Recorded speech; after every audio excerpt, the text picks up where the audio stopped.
you fired me. Now you did a terrible PR job because now Jeff Bezos signed off on a smear campaign about me. And that's when it hit the fan for him. PR, he stepped down.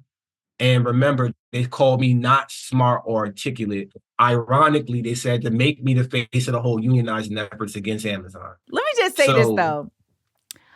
One of the things that really irritates me is that if you're going to diss somebody, like, make it accurate. Okay. Like, that's just such an inaccurate diss. Like, one of the first things I noticed from the beginning of this interview was this brother reads, because he's using a whole, like, your spectrum of vocabulary is very wide. And then you're like, well, I'm an MC. You can't tell an MC that they're not articulate. Like, that's literally part of the job. So if they're going to say anything, it should have been like, we don't like the designs on his do-rags. Like, come at me with something like that makes sense. Like, get out of here. And you articulate with fronts in. You know how hard it is to talk articulately with fronts in, with a grill in, y'all? Like, this man right here is giving you skills on another level. I hate like that. All the way to the White House with it. All the way to the White House with it. And then, I actually said that to myself when I saw you at the White House. I was like, oh, he didn't even take the girls out for the White House. He may have had to put them through the scanner. That's impressive. That's impressive. Oh, we'll get to that, because the same stigma about how my appearance is at work happened at the White House too. And they don't call it the White House for nothing. The backstory is that, Bernie was telling me that I might potentially get invited. There was rumors about me being invited, and what Bernie had said to me, and I was like, what? He was like, oh, you might have to change your appearance a little bit. I'm like, if Bernie didn't have to change his appearance, which looks like an angry man in a deli sending soup back, then how dare he ask you to change yours? Right. I was like, listen, if I got to do anything, then I ain't coming. Like, I'm coming as is. And if this is who I am, I'm not changing. I'm representing the community I come from. And Chris, how did you get like that? Were you always like this? Like, who instilled that in you? Your mother? My mother. Same. Okay. Definitely. Yeah. My mom, like I said, strong Black woman who raised me. My father's been incarcerated my whole life. He's still incarcerated. And, yeah, I get everything from my mom, her attitude, her strength, resiliency, Black women. My mom put that in me from day one. And she'll be proud after hearing this interview anyway. And yeah, yes, your mom does rock with me. Was it your mom or was it my mom? My mom rocks with you. I can't remember. My mom definitely rocks with you. Hi, Mom. My whole family does. My whole family does. And beyond that. So, even me, like, come on, I grew up watching you. Come on. Oh, wow. I'm old. And I'm not to say that you old, not. Like, seriously, Black don't crack, we look good. My mom looked like my sister, and so do you. So, yes, appreciate you. It really, that strength right there has always been a part of me, and I've always been different. And when Amazon fired me, I started playing for a different team. That's just what it is. And I'm still a rookie. I'm learning as I grow. Every day I'm learning. I'm like a sponge now. And now they just gave me a passport. I didn't have a passport. I just got a passport this year. What? But I already, right. So for 35 years, I wasn't even, I left the country a million times already. But I'm just saying, I just think about it. I didn't even leave the country before any of this. And then in 1 year, not only have I been all over the world, but like I'm learning the labor laws that we don't have. Yes. That we don't. I left Sweden. Sweden is 90% union density. Come back to America where there's 6% union density. But here we are, we're patting ourselves on the back over strikes.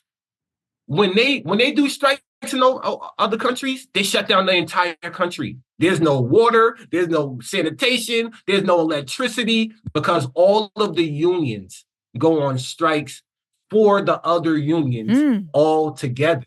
And they shut down. When I went to Paris last year, and we all posted about Paris shutting down the country, remember that? Yeah. I met the union president. You know what? I was the first American union president in history to go do that. What? What? Me in 2023? Where's all these other union presidents? What are y'all doing? Why do you think that is? Why do you think that hasn't been? Oh, easy. Simple. Communism. Social. Anything around communism, because all those other unions are communist countries, communist unions.